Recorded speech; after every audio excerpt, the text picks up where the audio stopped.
Tervist! Olete ju mõelnud, et miks mõni päikesepaistline päev on täitsa palav ja teine jälle kuidagi jahe? Mis värk sellega on? Täna vaatamegi lähemalt neid üllatavaid reegleid, mis meie õhutemperatuuri tegelikult paika panevad. Hakkame pihta. Alustame kohe ühe küsimusega, mis paneb natuke kukalt kratsima. Mõelge sellele, kui päike on meist seal kaugel-kaugel, siis miks lennukis 10 kilomeetri kõrgusel on väljas kuskil -50 kraadi, aga maapinnal on samal ajal mõnusalt soe? Me oleme ju päikesele lähemal. See ongi see küsimus, mis viib meid otse asja tuumani.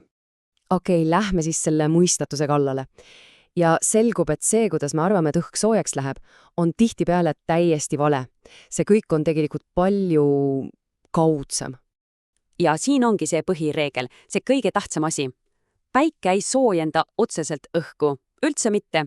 Kujutage ette, et päikesekiired on nagu nooled, mis lendavad läbi õhku, seda peaaegu puudutamata. Need nooled tapavad maapinda, maad ja vett. Ja siis alles hakkab asi juhtuma.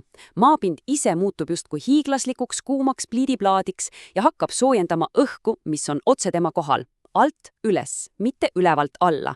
Ja just täpselt see ongi põhjus, miks maapinnal on mõnusalt soe, aga mäetipus või lennuki kõrgusel on jääkülm. Selge.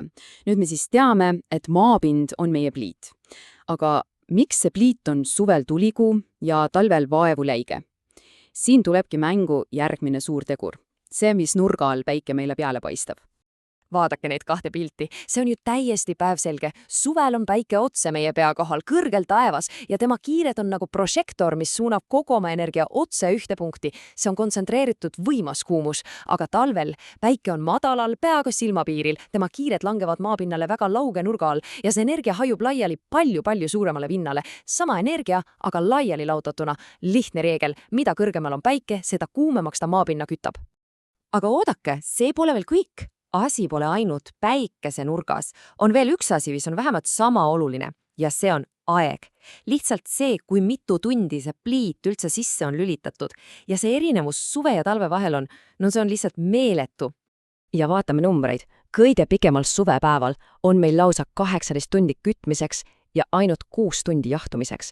Mõelge sellele, 18 tundi päike kütab maad ja siis on ainult 6 tundi, et see soojus ära kaoks, see ei jõuagi maha jahtuda. Aga talvel on pilt täpselt vastupidine. Ainult 6 tundi soojenemist ja siis tervelt 18 tundi, kus maapind lihtsalt kiirgab oma vähestki soojust külma kosmosesse. Pole ime, et talvel külm on. Okei, lähme edasi, sest nüüd muutub asi veel põnevamaks. Mängu astub see, mida me kõik teame ja tunneme. Pilved. Ja pilved on ilma puhul nagu 2 teraga mõõk.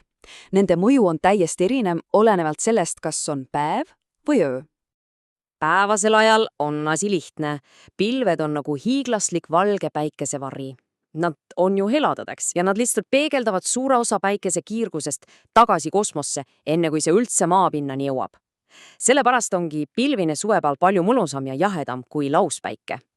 Aga niipea kui päike loojub, muutub nende rollist 180 kraadi. Nüüd on nad hoopis nagu soe tekk meie kohal.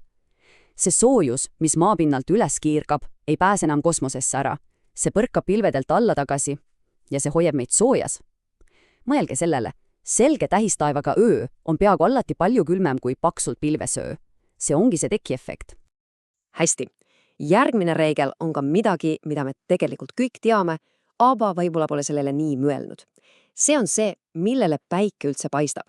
Sest aluspinnal on meeletu vahe. Ja siin on võtmesõnaks värv. Vaadake seda pilti. See tunne on ju kõigile tuttav. Kuumal suvepäeval paljajalu. Tume asfalt on nii tulikuum, et kõrvetab. Aga astud kõrvale heledale liivale ja see on täiesti talutav, isegi mõlusalt soe. Ja see ei ole mingi juhus. Nii et küsimus on lihtne. Kuhu sa pigem paljajalaga astuksid? Muidugi liivale. See tunne sinu jalatalla all ongi tegelikult puhas füüsika. Aga miks see nii on? Reegel on tegelikult imelihtne. Mõelge riietele. Must T-särk neelab päikest, valge peegeldab. Sama on maapinnaga. Tume asfalt lausa imeb päikesenergia endasse ja muudab selle kuumuseks. Hele liiv aga peegeldab suurema osa tagasi.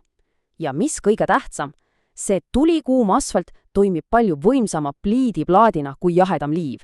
See kütab enda kohal olevat õhku palju rohkem.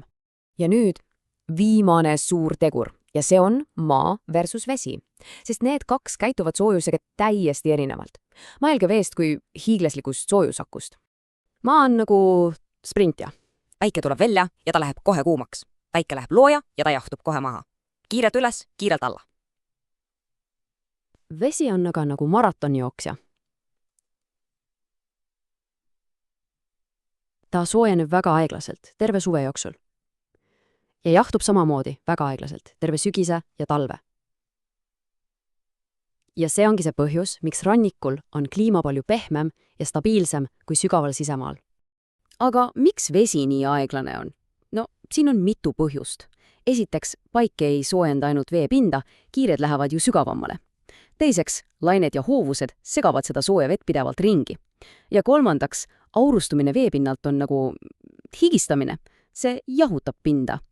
Kõik need asjad kokku teevadki merest ja järvedest need tohutud soojusakud, mis suvel laevad ennast soojusega täis ja talvel annavad seda aeglaselt meile tagasi. Ja et see pole lihtsalt jutt. Vaadake siia. Puhas Eesti näide. Eesti külmapoolus, Jõgeva, absoluutne miinimum, -43 kraadi. Uskumatu, eks? Aga vaatame nüüd rannikule, Ristnasse. Kõige külmem, mis seal kunagi on olnud, -32. See on 11 kraadi vahet. See ongi see mereaku efekt täies hiilguses, mis kaitseb rannikut kõige käredama talvepakase eest. Nii, võtame korraks kõik kokku. 5 lihtsat reeglit. Esiteks, õhk soojeneb alt üles.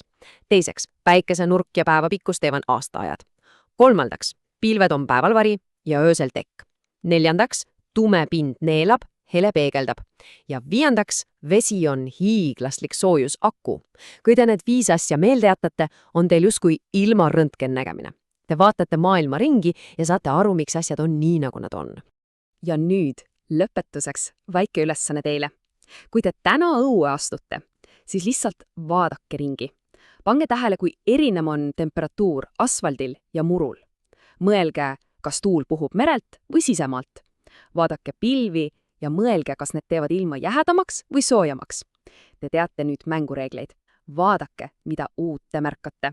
Aitäh kaasa mõtlemast!